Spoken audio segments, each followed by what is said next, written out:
यही मुख्यमंत्री जी हैं जिन्होंने अपने दंगे के खुद मुकदमे वापस लिए हैं। क्या ये सच्चाई नहीं है? और ये हम नहीं कह रहे हैं, ये इलेक्शन कमीशन में खुद दिया है मुख्यमंत्री जी ने। तो सोचिए उस समय की सरकारों से गलती हुई कि जो वो दंगे में जो नुकसान हुआ था उसकी भरपाई नहीं करी गई।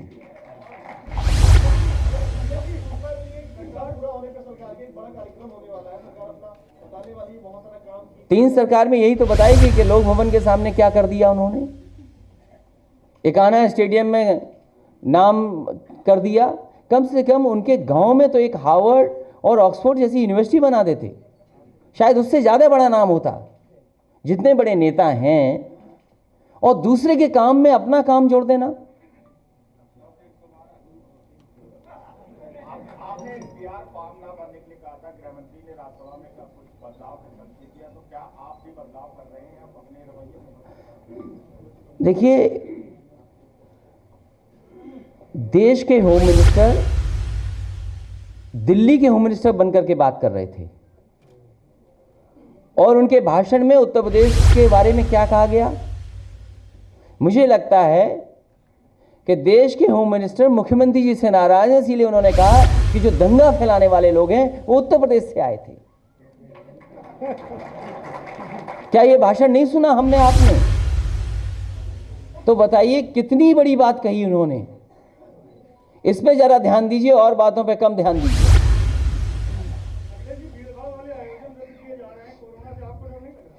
देखो, आपके बगल में जो बैठे हैं उससे डरना चाहिए आपको। मैं आपसे डेढ़ फीट दूर हूं। देखिए, हमसे तो नहीं होना है आपको, जो आपके बगल में बैठे उनसे बचिए। मैं ये कह रहा हूं कि ये इस बीमारी से सावधान रहना चाहिए। और दुनिया में 1,50,000 के लगभग लोग इस बीमारी से पीड़ित हैं। चीन से शुरू होकर के दुनिया के 125 देशों से ज़्यादा में फैल गया है। भारत में भी फैला है। लखनऊ में भी बता रहे हैं कि अब संख्या 1 या 2 हो गई है। आगरा में सबसे पहले पता लगा था। तो ये गंभीर बीमारी है और जिसके कारण पूरी दुनिया चिंतित है। कई देश लॉकडाउन हो गए, फ्लाइट्स एकदम एक दूसरे के यहाँ नहीं जा रही हैं। तो इसलिए ये गंभीर बीमारी है, हमें आपको सावधान रहना चाहिए और बचाव के जो तरीके हैं वो अपनाने चाहिए। लेकिन हम एक बात कह दें आपको, इस भारतीय जनता पार्टी के सरकार के पास कोई तैयारी नहीं है। जिसके पास दवाई नहीं हो, बताओ, जो सामान्य बीमारियां हैं, सामान्य बीमारियां जो हैं उनके लिए दवा ना हो, उनको इलाज ना मिल पा रहा हो, गरीबों को एम्बुलेंस ना चल पा रही हो, तो ये अगर बीमारी आ गई तो सोचो क्या तैयारी है सरकार की। इसलिए हमें और आपको दूरी बना के रखनी चाहिए। अर्थव्यवस्था पर अभी तक कोई बात नहीं हुई है। अर्थव्यवस्था लगातार गिर रही है, जीडीपी ग्रोथ गिर रही है और जो सेक्टर अर्थव्यवस्था को संभाले थे, एविएशन है, होटल इंडस्ट्री है, ट्रांसपोर्ट है, अब वो उसकी चपेट में आ रहे हैं। सरकार को करना चाहिए कि कम से कम बेरोजगारी और ना बढ़े। रोजगार है कहाँ? आप सिर्फ रोजगारी ना बढ़े, ना काम है, ना रोजगार है, ना नौकरी है, तीनों चीज नहीं है। बैंक से मर्ज की जा रही है, धोखा दिया जा रहा है। और देखिए कितनी रणनीति के तहत हम और आप समझ ही नहीं पाए चीजें। हमारे आपके सबके अकाउंट खुलवा लिए, नोटबंदी के बहाने सब पैसा जमा करा लिया, बाद में कुछ लोग पैसा लेके भाग गए, बाद में बैंकें मर्ज कर दी, डुबा दी बैंकें। है कहां पैसा हमारा आपका? इसलिए अगर बैंक में रखे हो तो सावधान रहना।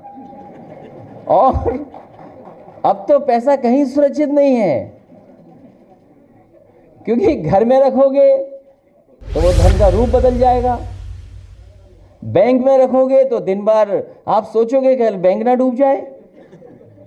तो कितनी असुरक्षा फैला दी सरकार ने। सोचिए आप, जिस देश को सबसे ज्यादा ग्रोथ की जरूरत थी, जिस देश में सबसे ज्यादा आबादी यंग है, आज नए जो नौजवान को अगर नौकरी मिल जाए, रोजगार मिल जाए, तो केवल उसका जीवन नहीं बदलेगा, उसके घर में जो लोग हैं, माँ बाप हैं, उसका भी जीवन बदलेगा।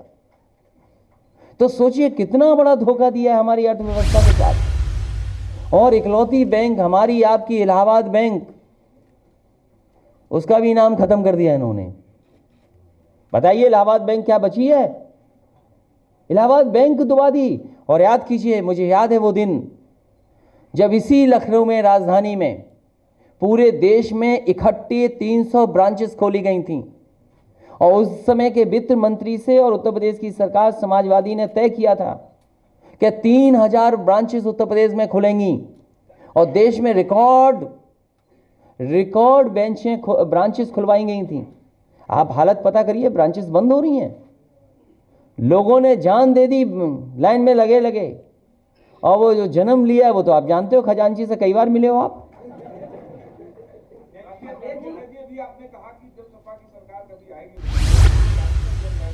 देखिए, जाति जनगणना इसलिए मैं अपने बेटे की सोच रहा हूं, मैं अपने भविष्य की सोच रहा हूं। जो नफरत हमारे खिलाफ फैला रहे हैं वो उसके साथ भी खिलाएंगे। अगर मैंने एक्सप्रेसवे बना दिया, मेट्रो बना दिया, इससे मैं अगड़ा नहीं हो गया हूं। हमारा बेटा भी अगड़ा नहीं है। इसलिए हम चाहते हैं समाज में नफरत नहीं फैले, और नफरत की खाई कोई पैदा कर रहा है वो भारतीय जनता पार्टी है। भारतीय जनता पार्टी सबसे जातिवादी पार्टी है। और ये कहते थे परिवारवाद। बताइए, एक भतीजे को दो बुआओं से मिला दिया, ये परिवारवाद नहीं है? और आप लोग क्यों चुप हैं? आप लोग क्यों चुप हो?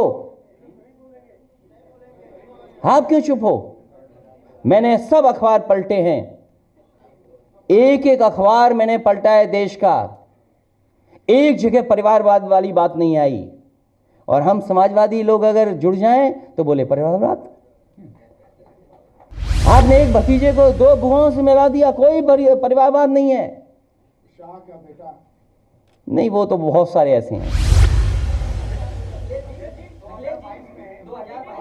इसीलिए समझ गए हम बात को। इसीलिए आदरणीय बलिहारी बाबू जी और अहिरवार जी और हमारे बहुत सारे साधु लोग, स्वामी लोग सब बैठे साथ में। और मैं बात वही याद करता हूं, फ्लाइट वाली।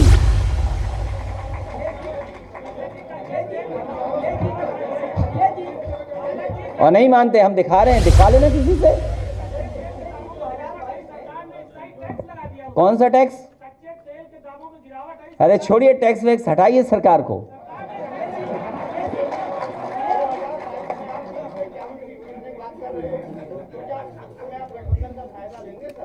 नहीं नहीं, गठबंधन नहीं होगा, एडजस्टमेंट होगा।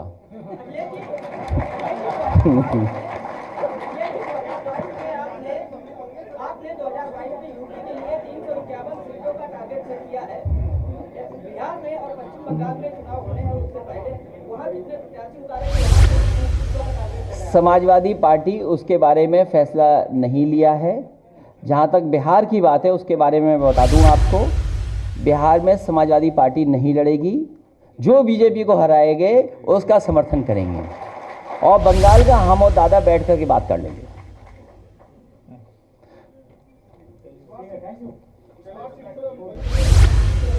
स्मार्ट सिटी है क्या, पहले ये बताओ आप। क्या सांडों का घूमना स्मार्ट सिटी है? जब चाहो तो बता दें हम। अरे इतना वर्ल्ड क्लास एक्सप्रेसवे बनाया,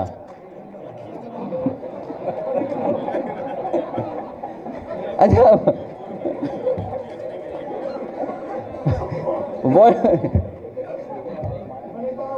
नहीं, अब दोबारा थोड़ी होता है, रिपीट थोड़ी होता है वो।